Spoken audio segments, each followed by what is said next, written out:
I'm going to give you 3 introductions. John Burns is within hours of retiring as the appeals officer of the National Park Service Cultural Resources. And that position amounts to his having been the sole justice of the National Park Service's Supreme Court. He was also the former deputy chief and principal architect of the Historic American Building Survey, Historic American Engineering Record, and the Historic American Landscape Survey, which is to say that in the universe of American architecture, he has seen it all. He has served on the Fairfax County Architectural Review Board for almost 30 years. He and his family moved to Hollin Hills in 1984 and has yet to leave. His depth of knowledge related to recommended treatments of Goodman's work in Hollin Hills is unsurpassed. And now, Mark McInturff, FAIA, founded McInturff Architects in 1986. He taught at the University of Maryland and Catholic University, at the latter co-teaching an annual studio focused on historic preservation and adaptive reuse. Young Mark and his family were among the original residents of Hammond Wood, which we can all have the opportunity to see tomorrow. Leaving the area when Mark was 7, he has always regretted it. Julia Heine joined McInturff Architects at its founding in 1986 and remained a part of the firm until 2018 as a principal from 2003. With degrees in photography and cinema and architecture, Julia was once referred to as the firm's utility infielder, playing roles in architecture, interior design, project photography, and media relations. Julia has lived in Hammond Woods since 2008. And now we will begin with John Burns' presentation. Thanks. Your clicker.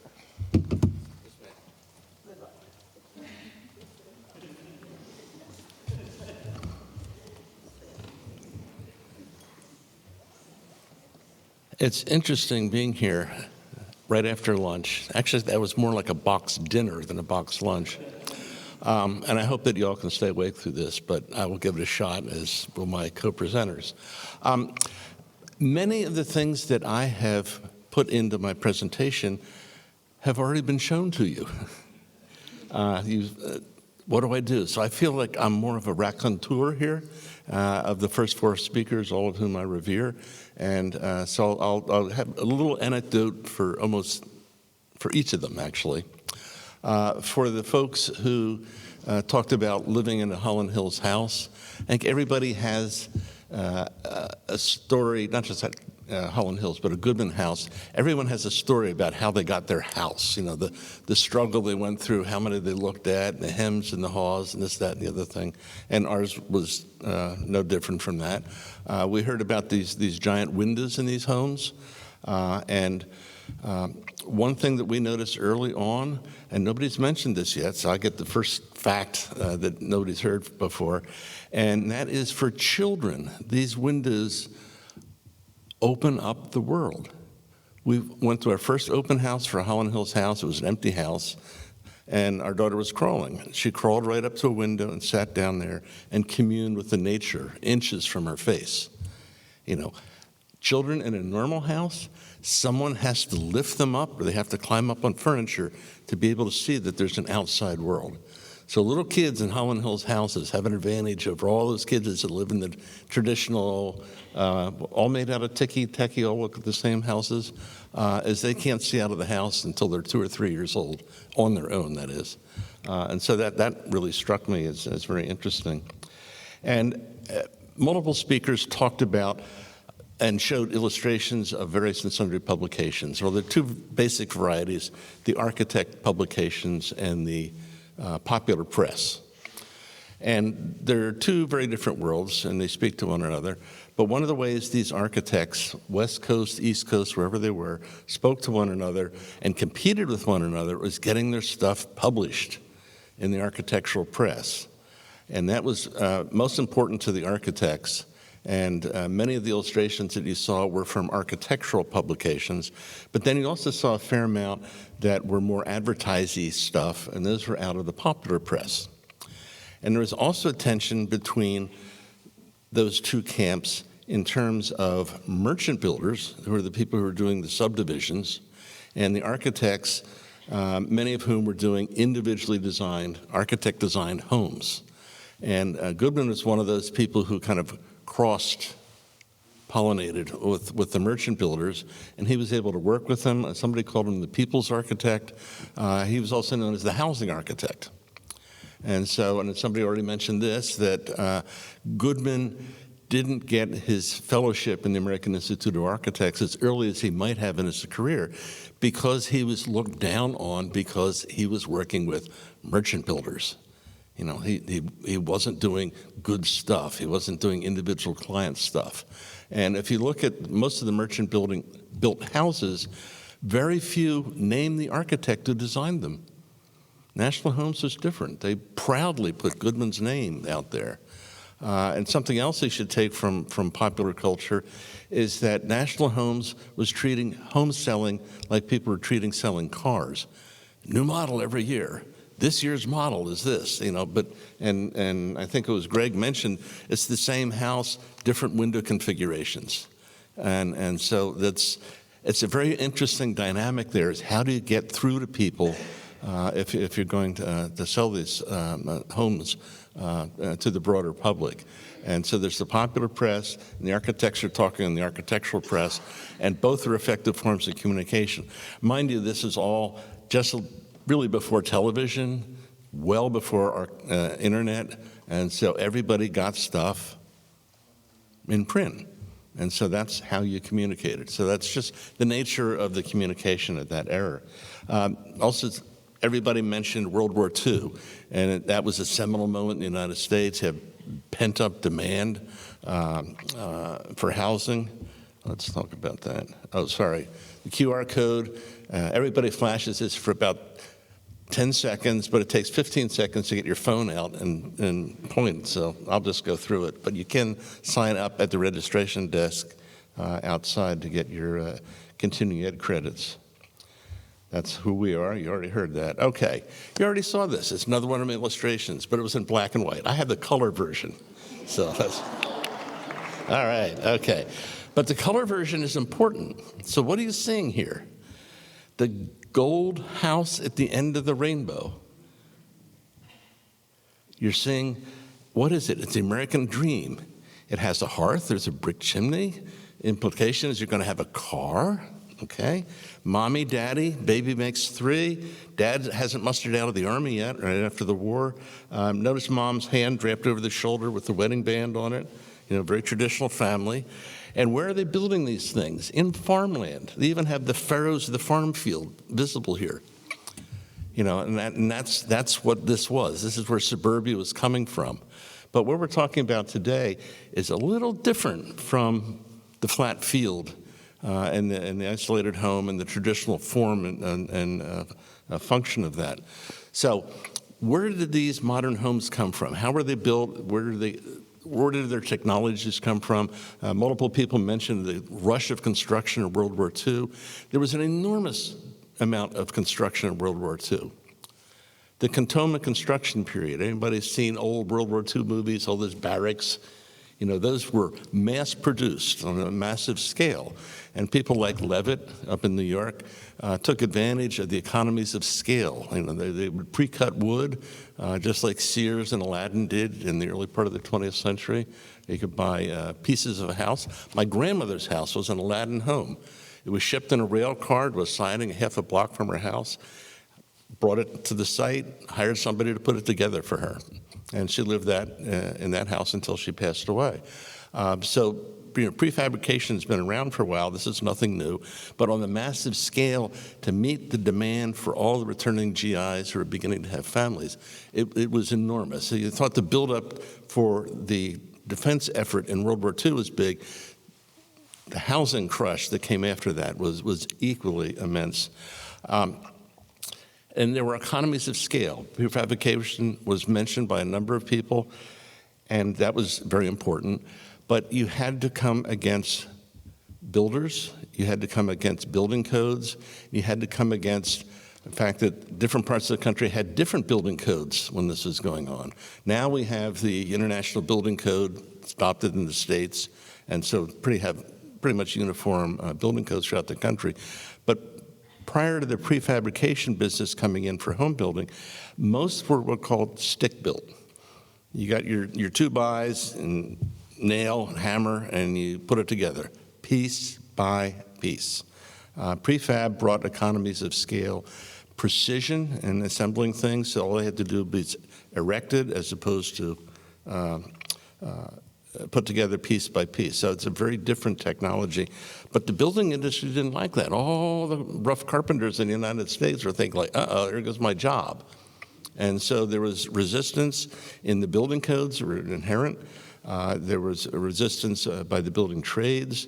And then FHA was mentioned a number of times as being an impediment to these new houses.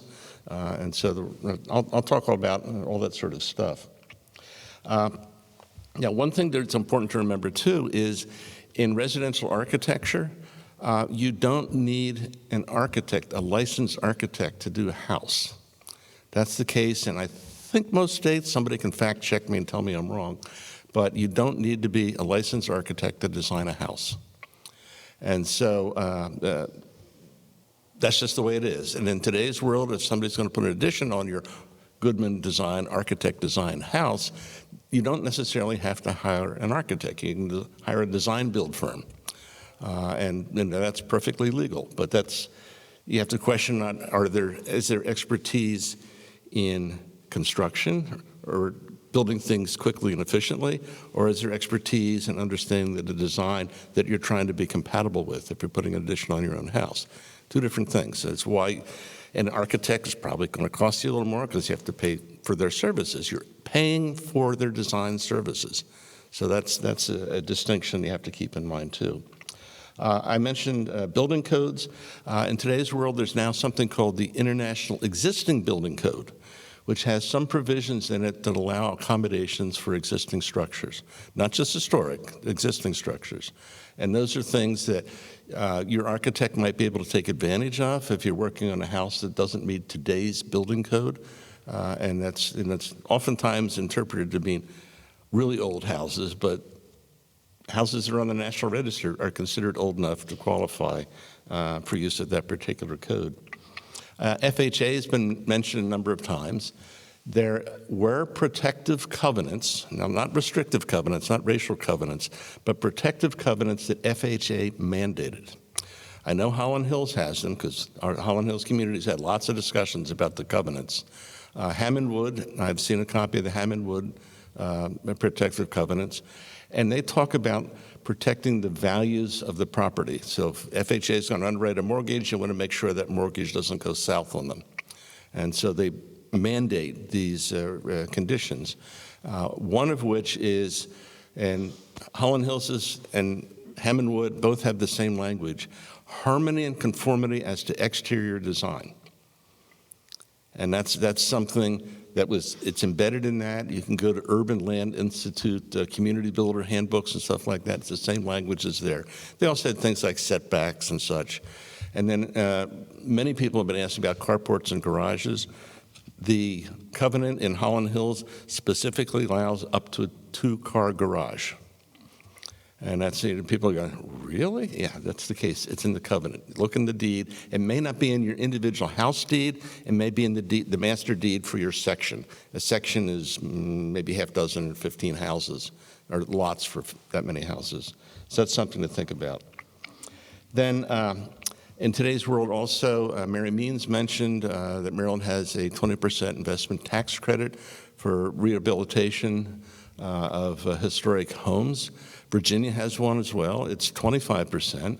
But she also mentioned that you have to adhere to the Secretary of the Interior standards for rehabilitation, which in her case meant if you want to get the historic tax credits, you can't put solar panels on the front roof of your house. So that's a constraint. So the tax credits are there. That's the carrot. The stick is you have to do what we say. And so you have to balance that if that meets your need or is against your needs. You don't have to use those credits. They are voluntary.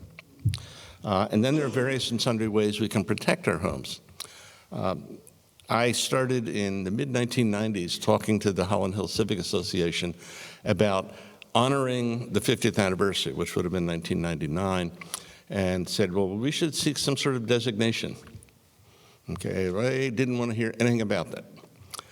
Eventually, and we also decided we want to, my suggestion was to at least get listed on the National Register of Historic Places, and then we'll use the research from that to publish a book about the community.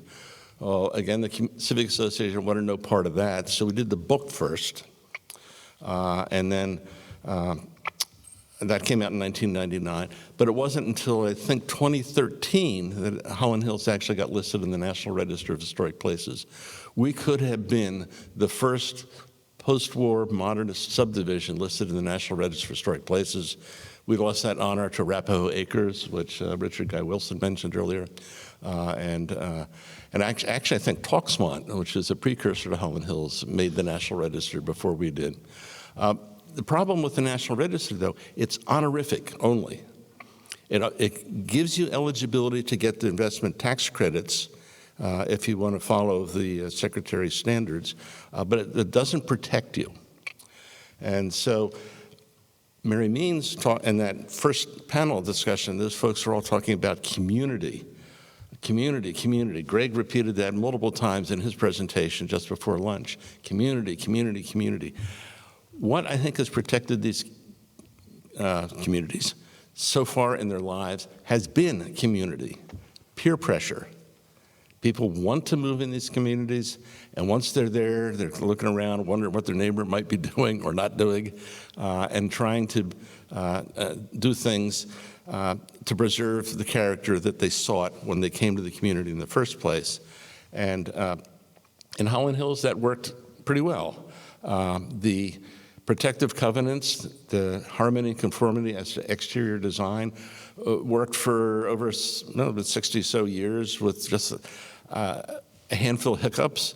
And one of the issues was to be able to enforce that covenant, you had to seek to enjoin the faulty construction or design, which meant you had to sue a neighbor. Nobody wanted to do that.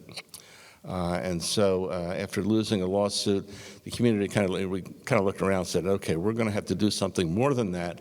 What more protections can we get? Well, it turns out a historic overlay district, which you're going to hear more about, is one means of providing protection. And what is the teeth in that? If you need a building permit and you're in a historic overlay district, you have to go and get design review from the County Review Board. And so that's the new hook. But interestingly, it doesn't cover everything. It doesn't cover replacements of simple things like roof material. It doesn't cover, interestingly, replacement of windows and doors. Somebody could come in and sell you colonial tilt-out vinyl windows, and the county couldn't do anything about it because it doesn't require a building permit. Now, the community review, they may decide to seek to enjoin someone, but that's totally separate. But there are protections and there are not. But this is what the community chose, and it was a community decision. We went to our Board of Supervisors, Board of Supervisor representative for the Mount Vernon District, and he said, I don't want 50% plus one. I need a substantial indication the community wants this before I have the political protection to take this to the entire Board of Supervisors. We ended up in the upper 60s, I think, in terms of percentage, if I remember right. Okay, wow, they're right. Nobody can understand what's being said down here from up there. But anyway, we got it. And now we're in doing that. One of the people who spoke Friday night mentioned that she had gone through that review, happened to be the first one that went through that review, and so that was all well and good. So, the post-war American dream, there we go. This is what these houses all come to reflect. And again, I will repeat, community, The way that these things have survived over time, I think, is because the strong sense of community values, shared values, that people are willing to live within what's going on. Okay, you actually have seen a larger version of this picture in another presentation. Interestingly here, the only thing here that I think is related to Goodman House is off on the far right, I think you see the window screen from the Alcoa house. And as somebody mentioned use of aluminum, Greg talked about that in his work. Mind you, after World War II, all these plants that were churning out aluminum were also churning out then airplanes. We have a much reduced demand for airplanes at the end of the war. So they're looking around, so if we can sell maybe 100 pounds of aluminum for every house in the United States, hey, that's a good market, that's a big market. And so Alcoa went out and they hired Goodman, and he designed the Alcoa Carefree Home. There's one in Hollin Hills. By the way, there's folks in Hollin Hills. You guys must know there's an Alcoa house just a little bit north of you guys. It's not terribly far away. So and they built 24 of these things around the United States, and I think 22 of them remain. I've never found the one in Fort Worth, and the one in Portland, Oregon, unfortunately, was torn down pretty recently. But they're not easy to modify because they have all of these pieces. They're integral units. But that's where that came from. That was the use of aluminum in housing. Also, if you look at the Alcoa house, I never get the chance to go through it, notice that they treat aluminum and the pieces of aluminum that they use in the house are like in a commercial office building. Like they have this floor-to-ceiling windows. They don't operate because there's going to be air conditioning, just like early 1960s office buildings were hermetically sealed. And so they put the same kind of windows in. The outlets are like, people remember those aluminum tombstone outlets in offices that you trip over. You know, that's what the outlets were in the floor of that house. So it's all this commercial stuff that they're taking and trying to put in a house. It's a very interesting experiment with how can we sell product in another market. Okay, we've heard about Goodman and all this, that, and the other thing, and I wanted to show you a series of pictures. You've already seen the one on the left. Number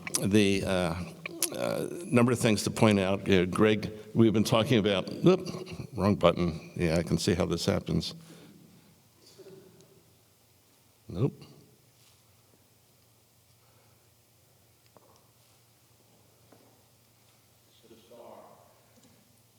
Which one is the pointer? The star. What are you trying to do? The star. There we go. Okay.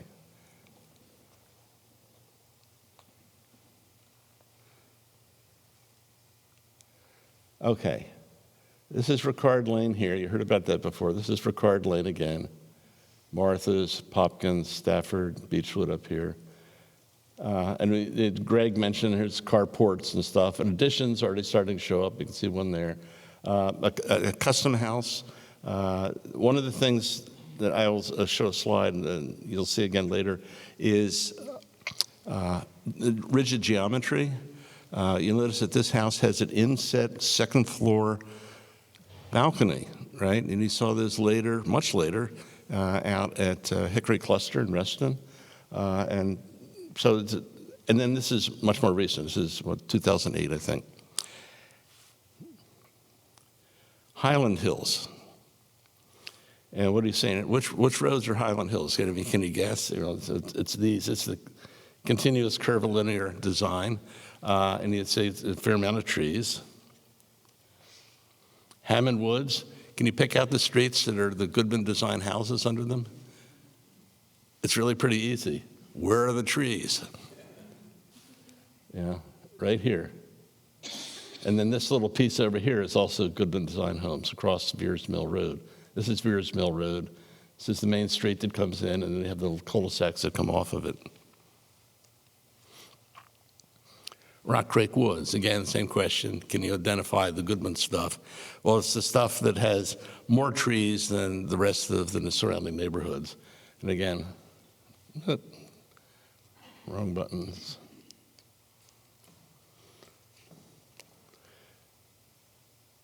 Here's Rock Creek Woods. Okay, now, I won't show you area pictures of everything, but there are a lot of Goodman neighborhoods in Maryland. This is just a list of them in their various and sundry times. I think the two earliest were Wheaton Crest and Hammond Woods. Later on, Rock Creek Woods came in. Rock Creek Woods is primarily National Homes designs, Goodman's prefabricated homes. But there they all are. And anybody here from Hollin Hills looks, you can't tell, is that Hammond Wood or Hollin Hills in those two pictures on the right? It's actually Hammond Wood. But boy, does that look familiar, even right down to both communities like azaleas. It's quite interesting, not unsurprising, and quite interesting that they're so similar. And it's also, I find fascinating, that they have maintained that character. You know, there are different sides of Potomac. You know, one's north of the Potomac, one's south of the Potomac, and yet they've maintained that character. Those are just simply Google Street Views. This is nothing exotic. Okay, then Goodman also, you've heard about this, worked with National Homes, and I mentioned already. They came out with different models every year, same basic floor plans, jigger them around a little bit, and then oftentimes they would, again, be in national press.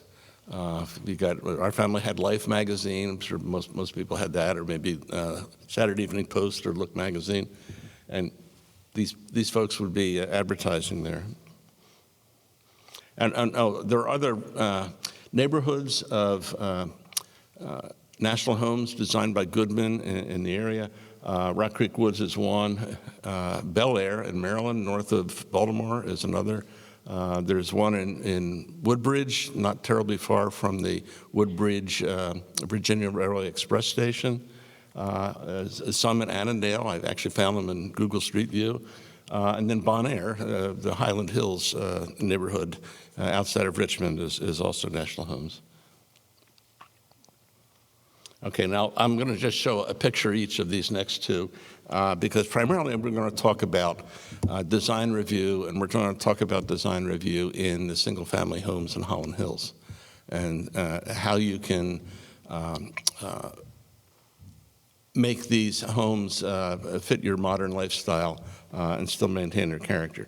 You heard about Hickory Cluster. We've already heard about the problem they have. You can see the entrance to the parking deck here, and this is where they're having the concrete repair issues right now. But you can see the inset balconies at the upper level that you saw on that custom house in Hollin Hills.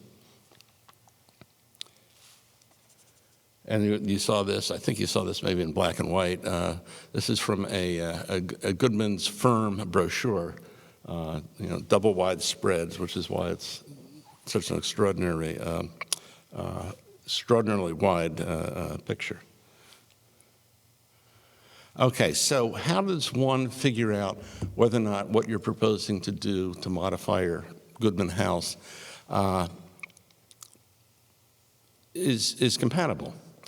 And the way the Park Service judges that, you heard that that's what I do for a living. That's what I get paid to do for the Park Service, is reviewing what are called character-defining features. What are the salient features of a property, the visual things that you can see that give it its character? And so these are visual cues or visual features. Now, this is a house in Hollin Hills. W. Eugene Smith, who's a famous Life magazine photographer, was commissioned to go to Hollin Hills and a series of other locations around the country photographing buildings for an exhibit at the National Gallery of Art. And this is one of the photographs he took on the far left. Those kids are my age, just to give you a sense. Remember that. 1957. Okay, and 2008, the trees are the same, the house is the same. You can see there's a little bit of an addition just sticking out over here, but fundamentally it's unchanged. It's just amazing. Somebody's mentioning just swales, no sidewalks, no curbs. Well, there you see it, and it's still there, and it's still there today. That 2022 picture, you notice that the the big tree, whoop, wrong button again. I can see why people get confused by this.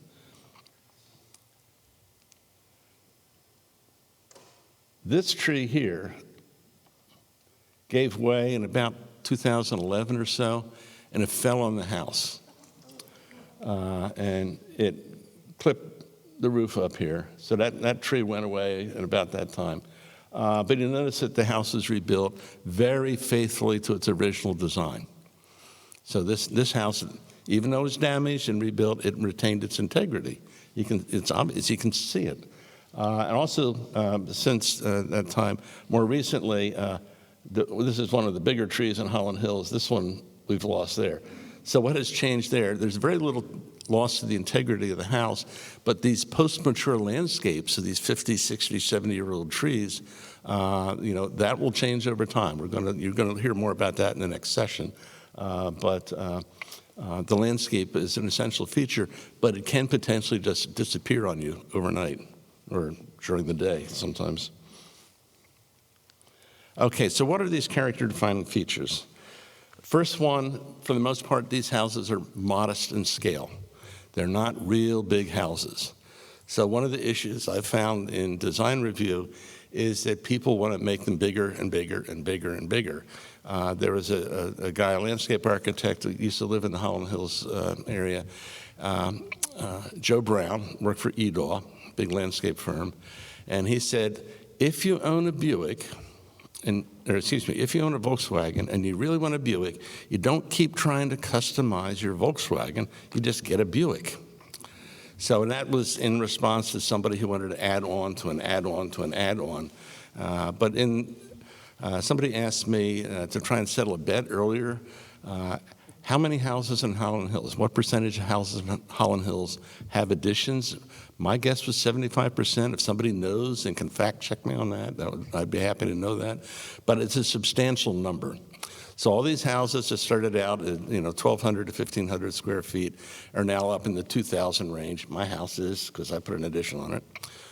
And now they're getting even bigger, and we've had a couple come before the Fairfax County Architectural Review Board, and it suddenly struck me that we're beginning to give approval to making Hollin Hills homes modernist McMansions, because the additions are getting bigger and bigger and bigger.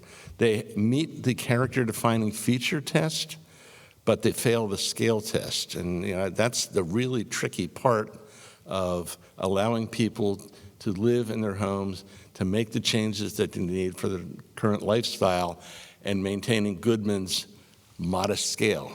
They're fundamentally incompatible, and it takes a lot of skill to be able to ferret out the two and make significant changes without significant loss of integrity.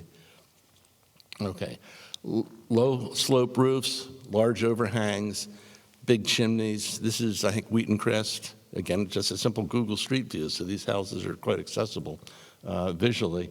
A number of people mentioned the chimney masses. Part of the efficiency of the light frame building technology that Goodman used is you need to have what are called shear walls, bracing against wind load. And so these houses and the unit house 2 that we've seen pictures of, there are 2 brick walls on the outside of the 2 bedrooms at the end of the house. And then perpendicular to that, at the front of the house, there is a large chimney mass. And between the 2 of them, that provides all the lateral bracing the house needs. And so that was an efficiency of construction that Goodman took advantage of. Geometry, rigid geometry. The typical module in Hollin Hills was 12 foot by 8 foot. This was an 8 foot by 8 foot. This is a custom house in McLean. The lightweight construction was rabbeted 2x6s with 2x4 inset with plywood on the outside, gypboard on the inside, and insulation in between. It was a sandwich that allowed you to put wiring through, unlike some of the houses where the walls were just simply thin plaster. And prefabrication.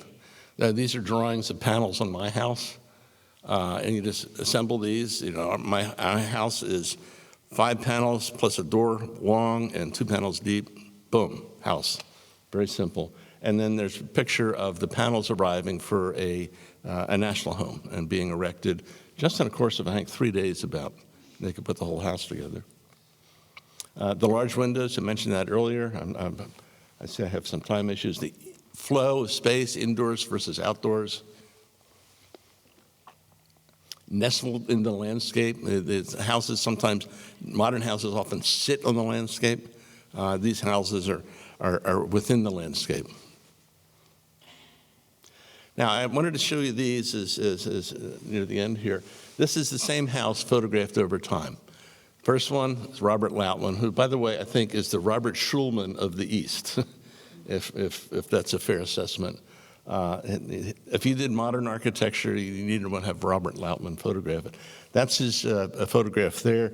The middle one was, okay, I assume that's an original. I don't know this, but I assume that's probably an original owner who over time deferred maintenance, elderly owner, not keeping up, not, doing all the landscape stuff. Our house looked like that when we bought it. It was totally engulfed in foliage. You couldn't see it from the curb. And then someone came along, they rehabbed the house, they fixed it all up. They didn't make significant changes, and it was in good shape. The one unifying feature in all of that, as you can see in all of those images, is the sidewalk that leads you up to, I forget who it was, I mentioned the hidden door. And then the lower two pictures are very recent, with the very gracious permission of the homeowner who's made an application to make changes to the house. I'm showing you those. And the big change that they're making on the front of the house is right here. They thought that they wanted people to see their door, not just have the sidewalk be the lead to find the door. And so they're making that one simple request of the change to the front of the house. But if you're sharp-eyed, you'll also notice that they are in the back on those wing walls that provide the shear at the back end of the house. They're bumping out those, just simply continuing the butterfly roof. Also notice they put the screen wall back, which I thought was a very nice touch. So you're ready to get on with your work. Okay, that's the back of our house with the addition, not quite, just under construction. In the upper right there, that's a house on the inside. Goodman houses, the early ones with flat roofs, they had trusses over and no bearing walls on the inside. So one of the things you can do is you can take out all of the partition walls back to the kitchen, and you create a space that's about 24-foot squares. It's big, huge, flat space. You put your kitchen and giant appliances in the back corner where the kitchen used to be. And it's a very modern space then on the inside, but then you walk back and you're in the little hallway and the small bathroom and the 2 bedrooms back there, and so there's a change of scale. So that's something to keep in mind when you're thinking about, oh, I can take all these walls out, but what are you creating? What is the nature of the space? How are you modifying the space? Then on the bottom, these are 2 houses that have alterations. The one on the left was done in the 1960s, and it won an AIA Design Award. But when it went through the reviews to determine whether or not it was contributing or not contributing to the Hollin Hills community, the consensus was this did not. And I think, which to me personally, I thought that was unfortunate, but recognize that there is some subjectivity in judging compatibility. Some subjectivity in deciding, what works and what doesn't work. So that's an example there. Another one, this is a house in Hollin Hills on Martha's Circle, on the inside of the circle. And I was on the design review at the time, and we all thought this is a pretty good solution. It uses forms that we see elsewhere in the community. It's compatible, it's set back. This is on the rear side, not the street side. And so you would see it peek over the roof from the street side and all. But I found myself castigated by neighbors who said, they're going to look down on our house from upstairs. So you can't please everybody. So that's something that I want to leave you with, is that don't be afraid. You can go through this. You can get through it. Design review can improve your design. But it's important to go into the idea of design review with an open mind and be willing to listen and maybe make some changes. And you also have to recognize not every addition can go on every house. Many authors, presenters have talked about houses sitting in odd relationship to lot lines, and so that constrains areas in which you may be able to expand your home. John, may I boast that my brother designed the beautiful addition on Market Circle? Well, I like it, but apparently the neighbors at the time did not. So. But anyway, thank you very much. We're going to we need to go on to the next speaker. Go